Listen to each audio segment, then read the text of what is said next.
All right, we're going to pull this. This is going to go as a project somewhere else. Hopefully I didn't lose my screws.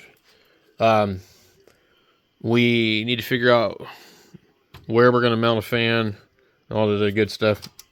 This thing sounds excellent. Just like all the other ones, they really can't handle the heat. You need to put a better fan in there. Another thing, too, you don't want to listen to them at low volume because the fan doesn't kick on. That's another problem. But I'm just tired of shitty sounding stereos. And I want that Marantz sound with some power. This 2230B sounds amazing, but it's just not enough power for me, man.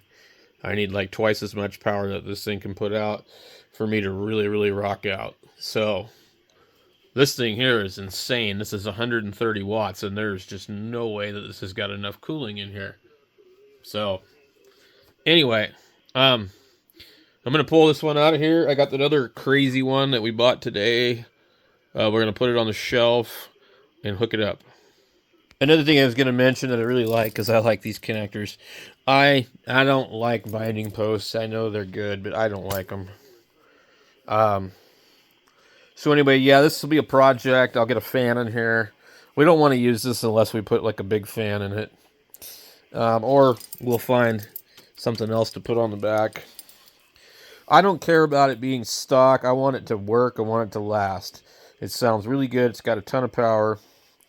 And we need to get the legs for the bottom of it. If I got to take them off of another radio and toss the other radio, then so be it.